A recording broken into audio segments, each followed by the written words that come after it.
We are official 2-minute warning. If our friends aren't here in 2 minutes, we won't leave without them. They're going to come downstairs. I won't go in there. I won't go in there. So what? You went into the basement? Yeah. Oh, yeah. And what? And you just felt a tightness? It's taken me a while to process it, but I think it was because I'm empathic. I think it was the feeling of the young men maybe that were taken through that tunnel. I'm not sure. That were taken through the tunnel, Oh. like out to the ship. Oh, And all I Put felt them to work. was, this is it. Yeah. This is how I'm going to die. It was awful. like it was like something on your chest pushing in, or I don't even know how to describe it. It was the worst feeling I've ever felt in my life. wow. Like, this is how I'm going to die. Our timer is... Have you ever had an experience like that? Or? No, I always wanted to. No, you don't. Well, not exactly like Yeah. that, but It's been 10 years since you still freaked out by it. yeah. And I didn't realize till tonight we're here on 10-year anniversary. I didn't realize that. So that was actually...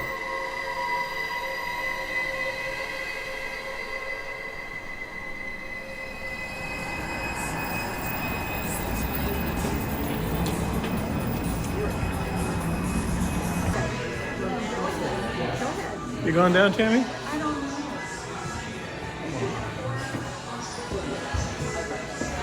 Come on down. We'll be right with you here.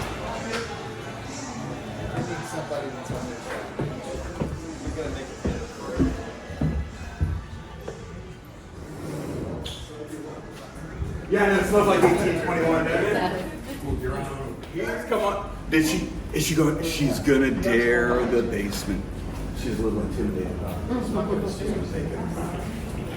That's all left.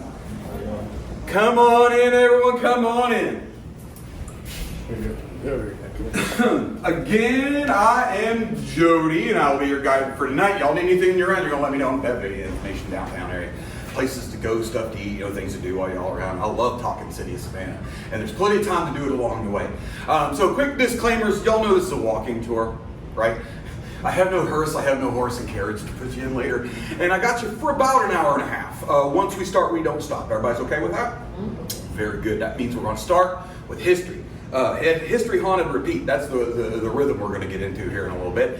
You got to figure out where the ghosts came from in the first place. So history starts with City Savannah. I know some of y'all from Savannah. Any other new in town, never been here before? Everybody's been here before. Welcome to my city, my friends. Welcome back, everybody over here. We were originally established as a British colony in 1733. General James Edward Oglethorpe, British folk, came across the pond. What y'all are standing in now, this is 1821. And 1821 is important in Spanish history, because 1820, kind of like 2020, is one of those years you want to forget. 1820 rolls in with a major fire, cleans out over 3/4 of the buildings in the downtown area, including the one you sit overhead. Leaves over half population homeless. That's not the big one. In the fall of 1820, people start to bleed to death out their ears, and their eyes, and their nose, pretty much anywhere you could bleed. It took you about a week to go once you started bleeding. Hideous disease. We're all good and familiar with epidemics these days. Well, kind of like 2020, they had their own epidemic in 1820. They had a yellow fever epidemic in 1820. And yellow fever was rolling through, killing so many people at such a short rate of time. Our final death toll for just the 3 months of the fall of 1820 was 666 documented dead. That's easy to remember. I think 666 in the year 1820 was my first tour guide fact I submitted back in the day. But considering our population's around 11,000 at that point in time, that between 11 and 12,000, that's a significant chunk of your portion of your vote. They're out the door, just like that. We had so many people dying at such a short rate of time, we had our own bring out your dead guy with a cart. Bring out your dead! Bring out your dead! Monty Python fans will get that joke. This guy's job was to walk around with a cart every day. Bring out your dead, bring out your dead. You'd have loved ones that would pass away overnight. Here's one. Ninepence. I'm not dead. What? Nothing. Here's your ninepence. Put him up on his cart, and he would roll hundreds down to Colonial Park Cemetery by the time it's all said and done. We're going to be passing by Colonial Park a little bit later on tonight. My favorite new one, guys, though, oh my gosh. I had this bachelorette party the other night, right where y'all are at here. These ladies lose their minds. I'm like right in the middle of talking, and all at once they're just like, wah, start wailing. And they're all pointing up, and I'm standing back here.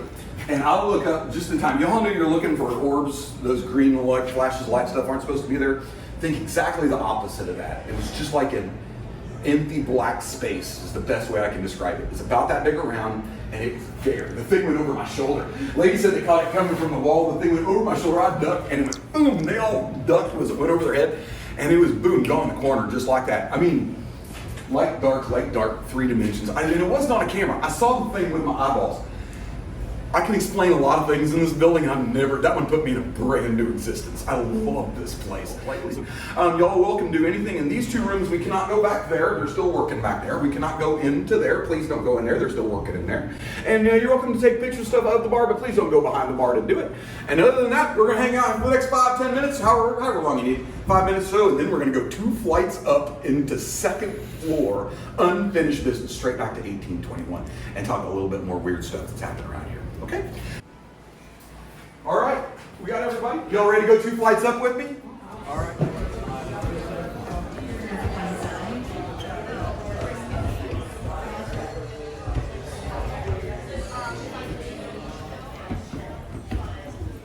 Anyway, guys, this is this legendary 2nd floor moving company. Y'all remember I said this is storage for like 126, 127 years? Just prior to them starting the renovation on this building, locals from around here start walking by this old, unused building and reporting seeing a black woman in a white corseted dress walking around different levels of this place. At night, they start reporting seeing her all the way at the top with a candle. They think that she's Mrs. Johnson. She's the cook from here in the 1800s. She was legendary for her white corseted dress and her meals here, I guess. But then the renovators come in and start reporting seeing the same woman, and you take off around the corner and she's not there. We got this room and that room for the next 5 minutes or so, hang out, have a little bit of fun. If y'all are into the Ghost Hunters shows or anything like that, is it Ghost Adventures with Zach and those guys? That is the stairs right over there that Zach was daring them to push them down during that episode. But if y'all have any questions, please let me know. I'd love to talk some shop. And if not, we're going to go out into a gorgeous Savannah evening here in about 5 minutes. Okay?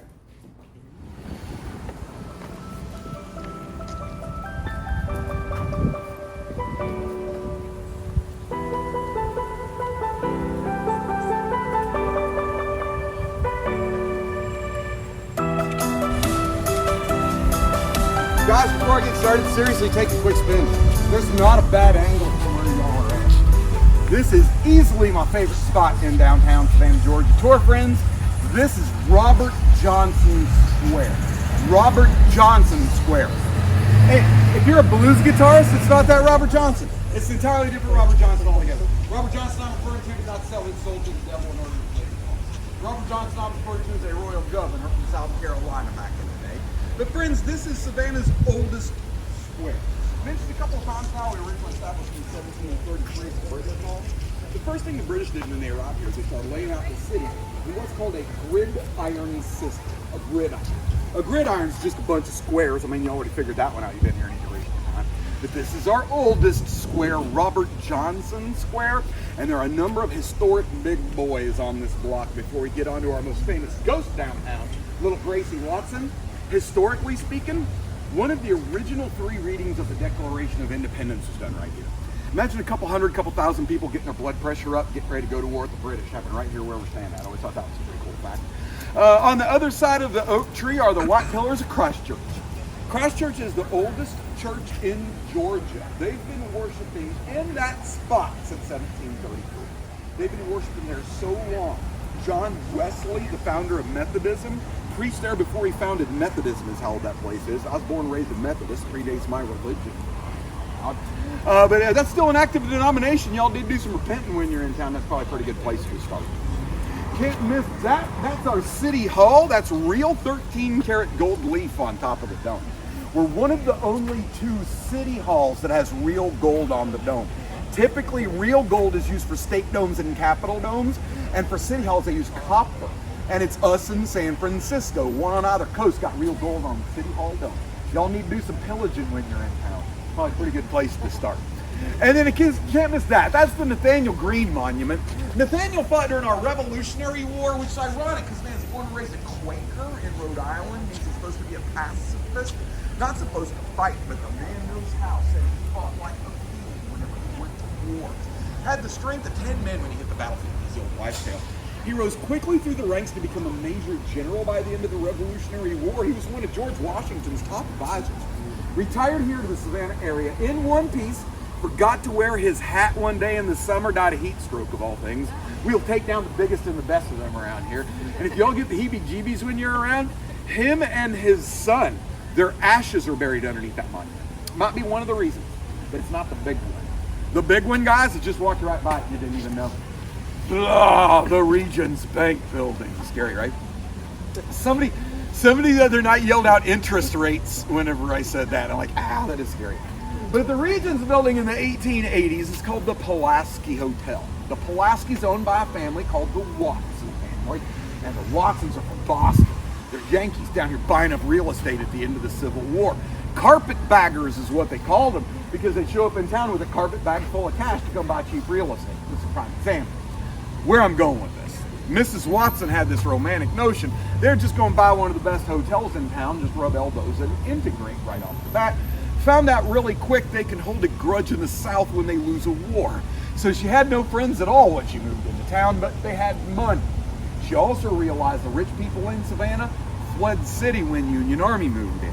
When Union Army moved out All the rich people are moving back home, not quite as rich as what they used to be. They're looking for a good time. So Mrs. Watson starts throwing parties and inviting only the rich people. Get a couple of them to show up, a couple more to show up. Pretty soon this place is hopping. That old school, Savannah money. And by 1883, they have a daughter by the name of Gracie. Little Gracie Watson. Gracie grows up in this rich Savannah party circle. By 1886, Gracie's 3 years old. Said that she's going to be the door greeter for you at the party. Hold door for you, let y'all in. And by 1889, at the age of 6 years old, this is where it gets tough. Say she's the youngest hostess to some of the swankiest soirees City of Savannah's ever seen. Thank you very much. Don't say do it again. Somebody always yells do it again. I can't do it twice. She'll greet you at the door. She'll let you all in. She'll do like skits and plays and stuff while you're there. She's adorable. 2 days before Easter on Good Friday, Gracie caught pneumonia, and she passes away from pneumonia at the age of 6. Mom's devastated, as any good mom would be. You know, she's an only child, which adds insult to injury. And not too much longer after they buried Gracie 4 miles up in Bonaventure Cemetery, Mom starts hearing her daughter playing back up underneath the stairs where she used to play. And they chalk it up to a mom who's lost it all up till the point that other people in the hotel start reporting hearing this child. This goes on from the 1880s through the 1950s, some 70 years of reports of a child playing in and around this building you go to look for, and she's nowhere to be found. Now, they tear the old building down in the 1950s. This building you're looking at is a 1960s structure. It was a cafeteria in the 1960s. I'm not sure what it was between now and then, but nowadays it's the Regions building. And where that back stairwell used to be, where she used to go hide and play during those parties, is now the women's restroom. Something about the restrooms downtown, guys. Present day, women report you in your stall doing your business. You can hear a child playing in and out in the common area. You walk out your stall and you're the only person in the room. I just got a brand new report. A lady said she's in here doing her business. She goes, my purse goes scooting out from underneath the stall next to me. She goes, I go bailing out, tripping over my clothes, trying to figure out who's stealing my stuff, and I'm alone in the place. So as if that isn't creepy enough. I mean, you're never any more vulnerable when you're using the restroom, right? It gets onion layers of creepy whenever it comes to our most famous ghost. She's our most famous ghost for a reason. She comes from money. When she passes away, her mom's devastated. Her mom has a life-size statue commissioned as her tombstone. And if y'all haven't visited this one yet, my second highest recommendation, other than taking my tour, of course, is to go visit little Gracie. This is what you're going to visit. So as if that isn't creepy enough, are y'all looking for a tour? Yeah. Yours is probably going to start right over there. We already started ours, all right? Y'all enjoy. So as if that isn't creepy enough, you walk around the cemetery, you lock eyes with this little fellow like marvelous 6-year-old looking at you from the kingdom. Because of this tombstone, she became so famous. People start flocking in to get their picture taken with it, and she starts to fall apart. They're putting her head on her head, that kind of stuff. So they had to put in a gate all the way around. You can't go in and touch the tombstone now. So what you do now is if you're going to pay your respects to our most famous ghost, you're going to bring an offering. You're going to bring a children's toy, a stuffed animal, crayons, coins, something like that. You chuck it through the gate up at her feet. You walk around the corner, you lock eyes with this kid, you look down, she's got all these toys laying around her like she's still playing with them. I just talked to groundskeeping. They take those out like twice a week, have the larger ones, larger toys professionally cleaned, and then donate them to local children's charities in the area, which sounds good. It's like those things come with a disclaimer or what? You know, like suddenly the child possession rate goes up downtown. Anyway, guys, that's the onion layers of creepy that is our most famous ghost, Little Gracie. If y'all follow me, we're going to go 2 blocks up for our next story. A little bit interested in Savannah history. 2 blocks up. Come on.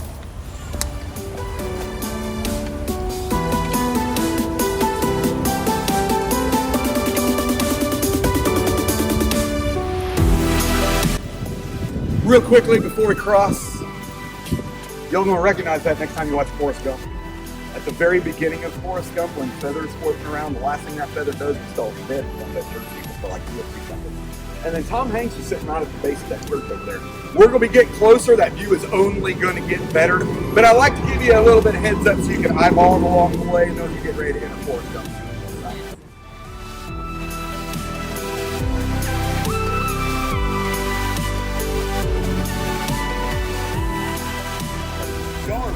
Forrest Gump territory right now. You remember his girlfriend's name was Jenny? Yep. Jenny worked at a place called Debbie's Diner. All the Debbie's Diner scenes for Forrest Gump were filmed right over here behind the CVS. that building with the lights on the base floor, that was the Debbie's Diner here in Savannah forever. And then Debbie's has now moved. Debbie's back up on Bay Street. If you want to eat at Debbie's, you got to go back to the Gold Dome and hang right. But right over there is where they filmed all the Debbie's Diner scenes for Forrest Gump. And then right back there, that's where Tom Hanks was sitting during the film. That's where the famed bench scenes for Forrest Gump were filmed. Number one, there's no bench sitting there, as you can see. They made 6 fiberglass benches for the movie. And I think 3 or 4 of them are still in existence right now. What y'all might not have seen, or might have been a bit difficult to see, is that sign right over there. That sign over on that side says Tomo Chi-Chi's grave. Tomochichi. Tomo Chi-Chi. Tomo Chi-Chi's grave, William Washington Gordon. How does that work, right? Only in Savannah, Georgia. Mentioned a couple of times now. We originally established in 1733 as a British colony. The first people the British met when they got here were the Yamacraw. Yamacraw, the local Native Americans of the area, and the chief, the Miko of the Yamacraw, his name is Tomochichi. Tomochichi and the British got along so well that the British talked Tomochichi and his wife into making a return trip to England with them, where Tomochichi presented the King of England with an eagle feather. First known instance that I can find of an eagle representing the United States or the colonies in any way, shape, or form. Tomochichi makes the return trip. He dies here in 1739 under great pomp and circumstance. Again, the British love the guy, right? Under great pomp and circumstance, they buried Tomochichi right here in the center of Wright Square, one of our most prominent squares downtown. And over the next 100 years, they forget that he's here. They don't have the same kind of record keeping or the monuments or stuff that we have these days. There was a minor event in 1776, might have got people's minds off of things for a little while. But by the mid-1800s, this landscape had changed, and along comes William Washington Gordon, W.W. W.W. Gordon made himself a lot of money in the railroad business. And when W.W. passes away, under great pomp and circumstance, they're going to bury him right here in the center of Wright Square, one of our most prominent squares downtown. They start digging up the base to his giant monument. Who did they discover? I don't know, they forgot. Had to redo the research, and it's the Tomochichi, still alive here from 1739. So what do? True Savannah fashion. They leave Tomochichi right there where he still lies to this day. They finished Gordon's monument right over the top of Tomochichi's dead body. They bring in this rock over here, they slap a plaque on it, dedicate that to Tomochichi, and then they buried Gordon 4 miles up in a completely different cemetery altogether. Friends, there are people buried everywhere downtown Savannah, Georgia, not necessarily where they're supposed to be buried at, and this is our prime example. W.W. Gordon's monument actually marking Tomochichi's grave. If y'all will follow me, we're going to go 1 block up for my next story. This is my favorite ghost story in the downtown area. I saved the best for the middle. Come on down.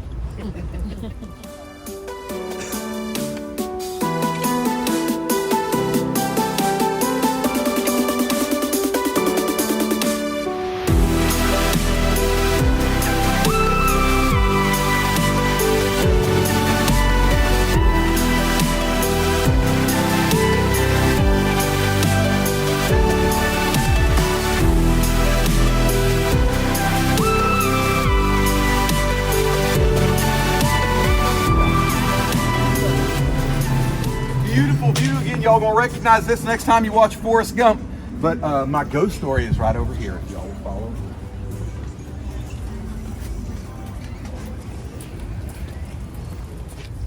See her sitting back there looking nice and creepy. Yeah. Juliette Gordon Lowe, founder of the Girl Scouts, looking nice and creepy with one of her favorite dogs.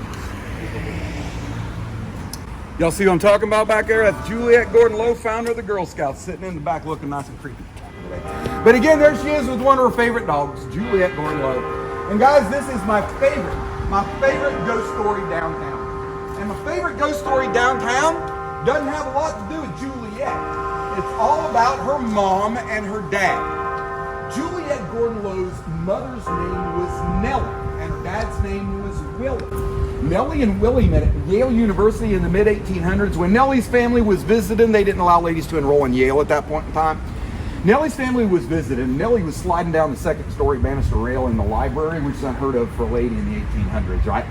She's sliding down the second-story banister rail in the library. She smacks into Willie at the base of the stairs, knocks him over, and crushes his favorite hat. Willie stands up furious, going to give this person a piece of his mind, locks eyes with his one and only. They're star-crossed from the beginning.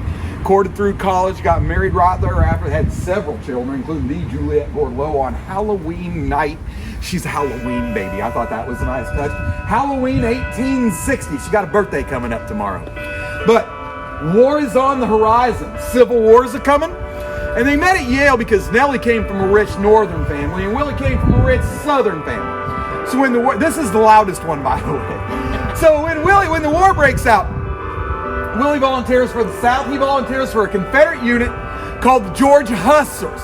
The Hussars are a cavalry unit, means he's riding horseback. Willie serves with distinction, but over the course of the war, they lose contact with one another. Don't have the same kind of communication or stuff that we have these days.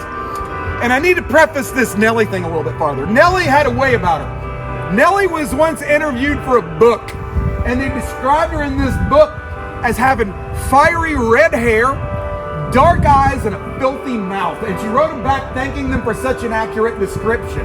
She got plenty of vinegar for a lady in the 1800s, is what I like to put it. But as the war rages on, y'all in a stronghold in the South, none other than Robert E. Lee is in town, the most powerful general in the Confederate Army. Robert E. this is Willie's house, and he knows Willie's side of the family. So he stops in one afternoon with two of his top advisors to come pay their respects. Nellie hosts them for their afternoon tea or whatever he did back in the day. But as he's leaving, she's like, hey, I've not heard from my husband in a little while. Maybe he's been injured or captured or something like that. Y'all do me a favor, send some people and see if he's doing okay. And he does. Come to find out, Willie's still fighting with his unit up in Virginia that one in the war. So the war rages on December 22nd, 1864. General Sherman and 63,000 Union Army troops start filing down the street. And like I said a couple of stops ago, when Union Army moved in, all the rich people moved out. Well, not Nellie. Nellie got that chip on her shoulder I was just telling you about. She comes from a rich northern family. So she figures she's got some extra time the locals around here don't. And she's right. As General Sherman and 63,000 troops start filing down the street, Sherman hears this is Nellie's house. He knows Nellie's side of the family. He stops in with two of his top advisors to come pay their respects. Nellie hosts them for their afternoon tea or whatever it did back in the day, but as he's leaving, she's like, hey, I've not heard from my husband in a little while. Maybe y'all will capture him. Maybe he's been injured or something like that. Y'all do me a favor, send some people out and see if he's doing okay?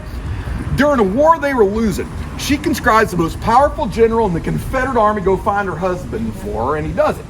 During a war they just lost here in the city, she conscribes arguably at that point the most powerful general in the enemy army to go find her husband for her, and he does it. Come to find out, Willie's still fighting with his unit right across the river up here in South Carolina. She talks General Sherman into giving her a white flag so she can take a group of family across enemy lines, go visit her husband one more time in case he doesn't make it through the war. Get a huge chip on her shoulder. He grants her the wish. Nellie takes a group of 5 family, and I can't emphasize this enough. They cross Union Army lines, go visit her husband for the last time. She comes back home, packs up, bugs out of the city, and the South loses the war. Well, Willie made it. Willie took like 3 bullets in the process of the war, but he made it through. Willie and Nellie are eventually reunited right here. They lived a long life together. Willie dies as an old man a couple years before Nellie, leaving her alone all again. So once Willie goes, Nellie starts taking this downward series of turns. She eventually turns ill, starts spending up all her time up here in the bedroom on the 2nd floor.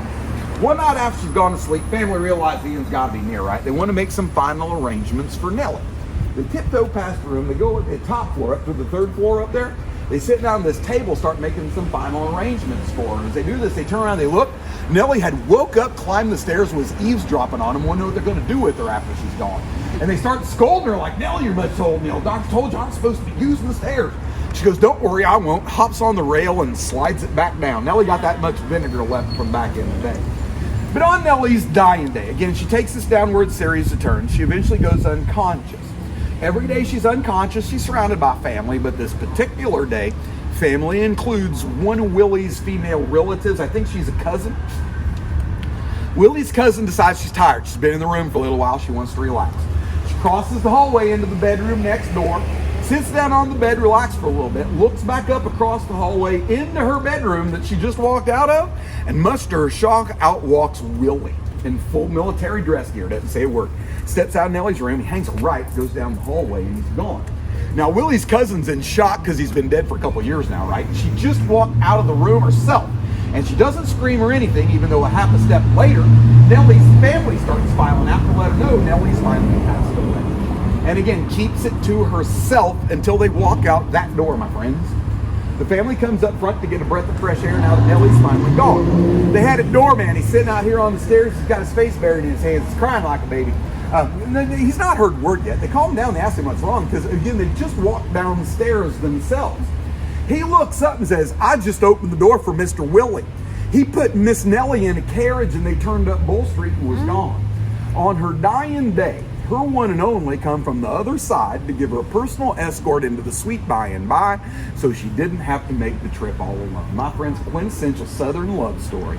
The Willie and his beloved Nellie at the Juliet Gordon Low House. Not all ghost stories are scary. If y'all will follow me, come on down. Next stop's Colonial Park Cemetery. It's not a haunted tour, not a cemetery. Hey, I told you there'd be a hearse. Told you there'd be a hearse. Come on down.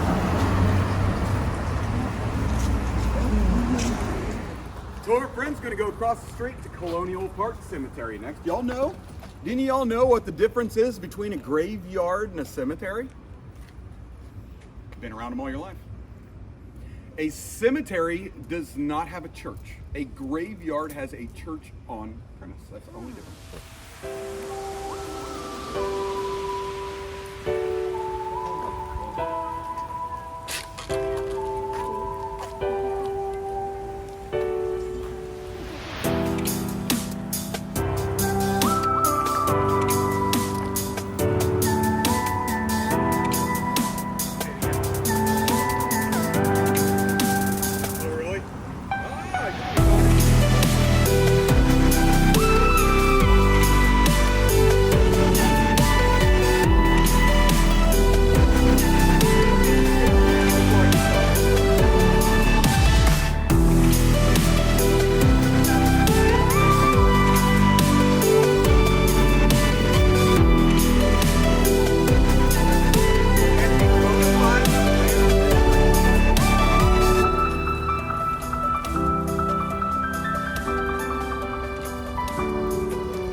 Y'all remember at the beginning of the tour I said you had to bring out your dead guy with a cart? This is where he brought his dead people with his cart, friends. This is Colonial Park Cemetery. Colonial Park Cemetery dates back to 1750. They planted people in here from 1750 until right at 1850, right at 100 years. 1850 they shut it down. From 1850 until 1900 they just let it go. Inside they're going to clean up this eyesore in the year 1900 for the new centennial they had coming up in the year 1900. So they're also going to widen the roads, do a little bit of beautification. So they did exactly that. They took out all the old broken tombstones, they cleaned up the broken or the trees that were down, saved everything they could along the way, cut the grass, put in some sidewalks and some benches and stuff, made it much more of a park-like experience these days. As old and creepy looking as what it is, unfortunately, guys, it's not that haunted. It doesn't have a strong haunted history. So cool, Savannah fact. There are about 900 surviving tombstones. Y'all walk around, you can count off about 900 tombstones that they were able to save. There are records of around 11,000 burials in this place. They are stacked and packed everywhere. It was in that year 1900 they moved the boundaries. These gates, guys, used to extend out to the yellow line over there, and they used to extend out to the double yellow line over there. When they moved the gates, it didn't move any of the people. They're driving on dead people right now. Oh. They're all parked on dead people, and we're all standing. You run on dead people every day whenever we're coming right through here. This is all hallowed ground. Now they moved the boundaries on 3 sides. They moved this side, they moved that side, and they moved the back side. On the back side, when they moved the boundaries, they grassed it out and put in a playground. Children play on the dead every day here in our very own Colonial Park Cemetery. But next time y'all are walking down here, if you get the chance, when you're going down that section over there, that's the brick sidewalk section. If you look down that brick sidewalk, you'll see these regular little indentations going down the sidewalk. Like when it rains, you can see puddle, puddle, puddle, puddle, puddle. Those are all graves collapsing underneath of your feet as you're walking down that section of sidewalk. And you can only tell on that brick side it's all settling up underneath. But I promised y'all a bona fide Savannah mystery. We were talking just a second ago. When they took the tombstones down, they saved as many as what they could. Oh, wait a second. What they did is they took them all and they mounted them on this back wall. So if you go in there and hang a left and walk back to that back wall, that's what it's going to look like. It's beautiful. But guys, we got to talk this one right here. This one right here says, in memory of Josiah Muir, departed this life aged 11 years, and his wife, Mary, aged 17 years, and their son, Lewis, aged 12 years. So how does that work, right? Only in Savannah, Georgia. I mentioned a couple of times now, we were established in 1733 as a British colony. But this year we're going to talk about is December 22nd, 1864. That's when General Sherman and 63,000 troops moved in at the end of the Civil War. When the Union Army got here, they discovered really quick, these gates will hold their horses in. They can shut the gates and the horses aren't going to be able to get away.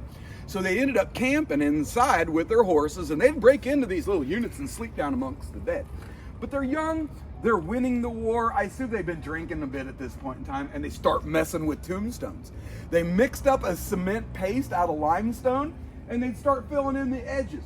Josiah was actually 41 whenever he died, and his wife was 47. Can you see it a little bit better now that I mentioned it? Josiah was 41, Mary was 47. But they would mix in the cement paste and fill in the edges to turn them into one. So they turned Josiah from 41 into 11. They turned Mary, his wife, from 47 into 17. And then their son Lewis, he's just 12 years old anyway. So only in Savannah, Georgia, do you have an 11-year-old married to a 17-year-old with a 12-year-old child. They're all buried in the same place. To our friends, bona fide Savannah mystery right there. Y'all follow me. My favorite creepy view is right around the corner. Young lady by the name of Anna. This is a very exorcist-y view. I like the costume.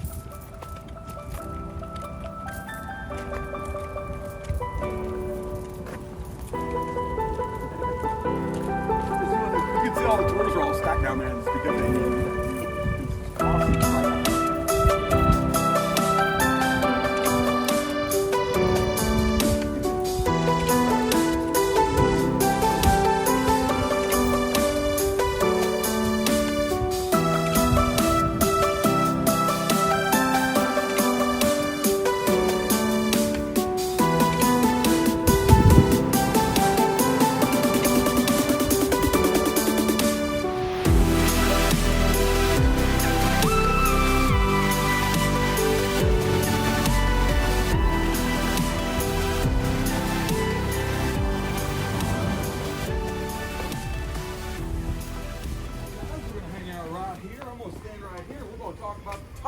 This building across the street. You can usually hear the moment people see what I'm talking about. There you go. That, my friends, is a young lady by the name of Anna. And Anna is the permanent resident of room number 204 at this place, 1709. Now, first of all, they don't make you sleep in the room with that thing. That's not room number 204. That's the hallway in front of room number 204.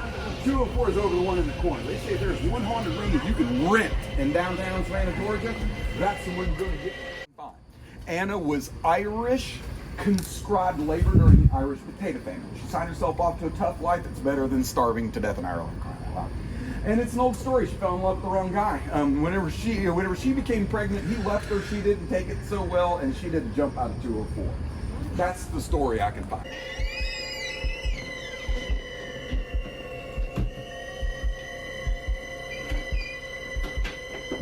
There's a woman staying at 204 one night, said she's in her mid-60s. I guess every day of her adult life, she takes this family jewelry with her on vacation. I guess not only is it expensive, it goes to all of her outfits, right? She can take it off one day, she can put it on the next day, it goes to all the stuff. She goes, I take off my jewelry in the night here, I get up the next morning and it is dot missing. My favorite ring is missing right out in the middle of the mix. Now, it's not the flashiest, it's not the most expensive, but it has the most sentimental value. And she goes, I'm panicking, I'm looking around, and she goes, I cased the room, I couldn't find it. She goes, I had housekeeping come in. They tore the room apart, they couldn't find it. She goes, I finally got frustrated. I left my name and number at the front desk and I went home. She goes, get a call a couple months later. They found my ring while they're cleaning out the chimney. Comes down with the soot from the fireplace. Actually, real good to get how old That's the weird stuff they like to do. She likes to do it room number 204. Oh, her story got away. Anyway, let's see. There's a pair of women stayed here one night over Christmas a couple years ago. Said they woke up in the morning, looked like their bags had been gone through. That's not to freak out anybody, right? Think somebody's messing with your stuff. So they're angry, getting ready to call the police. Before they called the police, they called the front desk. Front desk trying to calm them down, let them know that you're right. I mean, if I were you, I'd be angry too, but you're staying in that room and you're known for this thing, right? So they talk them into a pot of coffee. At least talk it over before you go call the police. Ladies agreed to it. They get ready in the room. Manager brews some coffee downstairs. Ladies go down and talk it over with them. As they get to the base of the stairs, they start freaking out because their underwear hanging off the Christmas tree in the lobby. That's the weird stuff that Anna likes to do. But my favorite one out of here, guys, there was a husband and wife staying here a couple of years back, said they woke up in the morning and nothing had happened. It's not like something happens every time, I guess, right? Husband's on vacation. He won't get some more sleep. He rolls over in bed. Wife is now awake. She's going to get some coffee for the pair. So husband rolls over, gets some more sleep. Here's his wife getting ready. Thump, thump, thump, boom, out the door. But a half a step later, before he can get to sleep, here's his wife, boom, thump, thump, thump, come walking back in. Feels her sit down on the bed next to him. Feels her curl up and spoon up with him in bed. And he rolls over to ask her about the coffee. He goes, I'm alone in the place. And his wife comes back and he's packing bags. He's like, we're not staying here anymore. So my friends, that one in the corner, again, that one's legendary. I'm telling you, that one's rented out right now. One room you can rent, that's the one you want to get. It's all because that young lady right there. Her name is Anna. And y'all will follow me. We're going in the home stretch. We got to talk Civil War. You can't get away with this city without talking Civil War. Come on down. Last stop of the night.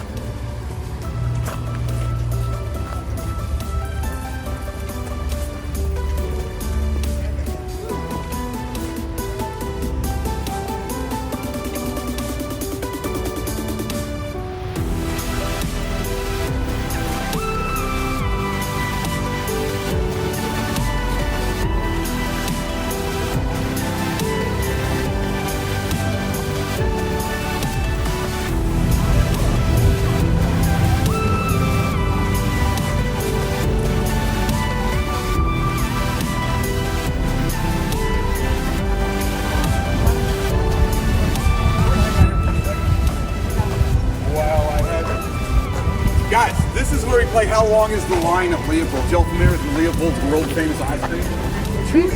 Ice cream was invented by Leopold in the year 1919, and that is the crazy, unheard of short line right now. Usually that line is all the way around the corner. Tour friends, that is Leopold's world famous ice cream. Like I said, Tutti Frutti ice cream was invented in Leopold's in the year 1919.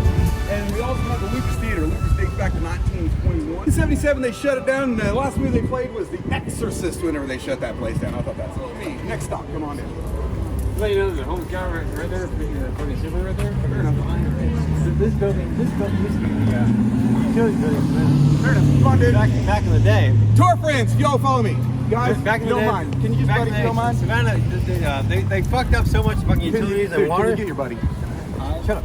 No. This is America, right? Don't. This is I America. don't care. Get away from my I don't phone. give a fuck. This is America. So what this was the waters and the utilities. Fair enough. Are you touching it? That's right. Corbin. Y'all, we're gonna go this way. Y'all don't mind? We're gonna go this way. America, you really Get ready. Corbin. Come on. You want to fucking tell me I'm fucking telling my first name, right? This is my first. So this is.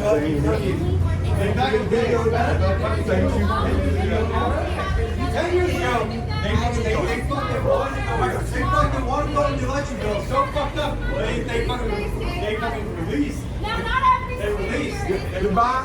If you Tour go friends. to the lobby and go to the front desk, if you go to the front desk, you will see a huge portrait of Mary Marshall.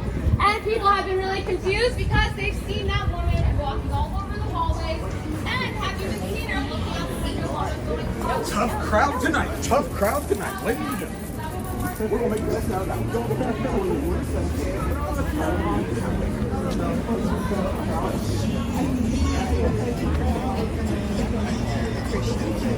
What was he saying? I don't know, and I don't care. All I know is that usually if you're 6'5", 300 pounds, people don't have to fight back. It's at the fall of Apologies to our friends. Again, we call that our local wildlife around here. our local flora and our local fauna. They get a little out of control. So, again, my apologies. We came out of that. Thank you for running linebacker on me, dude. That was awesome. Hey, guys, our last stop of the night. Was that exciting to get you in the mood for a ghost It was story? indeed.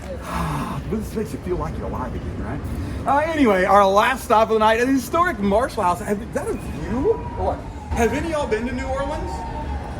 Yes. They say we're like New Orleans without the smell. I'm like, you've been there, you get the joke. We're just a little But this, my friends, is our historic Marshall House, our last stop of the night. Marshall House dates back to 1850. 1851 until December 22nd of 1864 as one of the best hotels in town.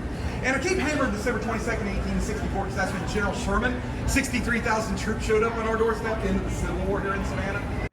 Any y'all seen the old movie Gone with the Wind? Yeah. Getting harder by the day. All them flames in the background, that's General Sherman and 63,000 troops leveling the Atlanta area. And then they did what's called General Sherman's March to the Sea. It's the North's way of telling the South the war is over, if you even know you don't know it yet. We're going to walk right through the middle of Georgia, cut Georgia in half, and hopefully that's going to break the spirit of the Southern Army and the war. So they did exactly that. They cut and burnt a path from Atlanta to Savannah. When they got here on December 22nd, we were in no mood to fight. We let them have the city in one piece. That's why we got these views to this day. There was no need for them to bomb or burn us to the ground. We gave it to them. But when they got here, the South hasn't taken the hint. And the Northern Army's still taking casualties. So when the Northern Army got here, they take the city to their advantage. They start taking these old hotels, turn these into field military hospitals for the troops. Kind of looks like a hospital already. Wow. It went unused for about 4 years after the Civil War, and then they started this off and on series trying to turn it back into Marshall House out doing it right. They just do stuff like spruce up and paint, open it up for a little while, change the curtains, open it up for a little while. They did that off and on until 1957. 1957 to 1997, this was storage. If y'all don't mind shading this way for me just a little bit, thank y'all very much. 1957 to 1997, this is storage. Full 40 years they used this storage. There was some office supplies down here, but mostly it was storage. 1997 to 1999 is the renovation on this building that y'all see today. This time they're going to do it right. Instead of just messing with it, they're going to gut it from the bottom to the top, save as much architecture as what they can along the way. So they start with the bottom. They start prying up them floorboards downstairs, and what do they find underneath? Loaded question. They found almost, everybody sells bodies. Like, they found almost 3 dozen hands, feet, arms, legs, no heads, no torsos, just body parts. This is where they did amputations during the Civil War. Y'all remember it's a hospital, right?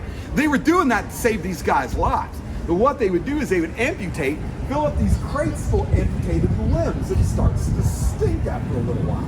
Word comes down from brass, starting to stink downstairs, gotta get rid of their body parts somewhere. Somewhere at the end of the war, you're gonna win. Somewhere means anywhere and as easily as possible. Taking down, ditching them in the river is gonna be entirely too inconvenient. So they'd pry up the boards where they were at, ditch them down into the Civil War, throw some powdered lime on top so it wouldn't stink while they were in town, and then tack, quite literally sweep these things under the carpet for the next 126, 127 years. And in the 1990s, they're digging up Union arms and legs from the Civil War underneath this place. Still can't wrap my head around it. But downstairs, guys, so they did all those amputations, they remodeled that area specifically into the night manager's office. Nowadays, night managers got to compete with stuff like low moans and wailing in the background while they're trying to get their paperwork done at night. Like people still get procedures done downstairs. There's sightings downstairs in particular of a gentleman wearing Union blue as opposed to Confederate gray. Got one sleeve pinned up walking through the office. I'm assuming that's when those guys didn't make it through his procedure. But friends, rooms number 214, 314, and 414 are what put this one on the charts. 2, 3, and 414 is the H in Marshall, not the H in House. Window above the H in Marshall and 2 windows below the H in Marshall. 2, 3, and 414 got this place voted the second most haunted hotel in the United States. We came in second to a place called the Overlook, also called the Stanley. Yep, also called what Stephen King based The Shining off of. That's good cred. We'll take second place Shining off of, right? 2, 3, and 414, there's a cat in here that's reported to meow at you and then disappear. And that one does it for a lot of people. They're like, cat, I'm out. There was a family practice medical doctor staying here one night. Said he woke up sometime around 2 o'clock in the morning to girl he estimated to be around 5 years old, tickling his feet. He's like, I freaked out, shook myself awake, turned back around, that girl was gone. 2, 3, and 414, they couldn't get the smell of rotten meat out of 2, 3, and 414. They gutted the place top to bottom, smells like rotten meat. Had housekeeping coming over and over again, couldn't get the smell out. Wasn't until by chance, housekeeping's working out in the hallway on a Sunday, playing some gospel, getting stuff cleaned up on a Sunday. They walk into one, and I don't know which. They walk into one of those 3 rooms, starts to smell better. 2, 3, and 414. Nowadays, they play gospel to freshen it up. Make the stink go down in 2, 3, and 414. They figured out gospel is what does the trick to make the stink go down in 2, 3, and 414. But my favorite one, guys, before I let y'all go for the night. There was a mother brought her daughter on summer vacation here a couple years ago. Think the kind of summer vacation that killed Nathaniel Green a couple of stops back. Okay, ugly, hot Savannah summer. Mom tells her 7-year-old daughter, Go get yourself a bath. Go get cleaned up before you go to bed. Daughter goes into the bathroom to get cleaned up. Mom's keeping out her daughter by listening to her. It's like, you know anything about kids when they quit making noises when they're getting in trouble, right? So mom's keeping out her daughter by listening to her. She doesn't think anything of it until another child answers her daughter from the bathroom. Mom flips, runs toward the bathroom. Before she makes the corner, her daughter starts to scream. Mom rounds the corner, finds her daughter in the tub alone, holding her arm, crying. Calms her down, asks her what's wrong. She says, Mommy, there's a boy in here and he bit me. Takes her hand away, and her daughter had child-sized bite marks running the backside of her arm, from her armpit to her elbow. If the kid wanted to make it up, you can't do it. 2, 3, and 4, 14. People report in the morning having child-sized bite marks on their legs when they wake up in this place. I had one of the owners of this place on my tour a couple years ago. His name's Hugh. Hugh and his family. Last stop of the night, we were back over there. Hugh would pull his family up underneath the awning. It's been spitting rain on us. He pulled his family up underneath the awning. I'm on the Civil War part of this story, and I can hear one of the owners of the place in the background going, tell them about the bites. Tell them about the bites. I'm like, dude, shut up. Saving the best for last. But it's good to get credit from the guy who owns the place before you tell the story. So, my friends, our last shout out of the night goes to the Union troops who paid an arm and a leg to stay in my city. Yeah, and to you, I am Jodie with Savannah Supernatural. Thank y'all for finding me. Apologize for our local wildlife one more time. I hope y'all had a good tour, and if you need anything, please let me know. I'm hanging out here for the next tour, okay? Thank you all again. It's a beautiful night for a walk. It's still gorgeous out. And they went that way. Y'all can still Oh, God, I'm barked over there. I'm going to waylay on that dude here in a second. Not necessarily appreciated, my friend. Thank you. I'm going to go mix it up with our boys.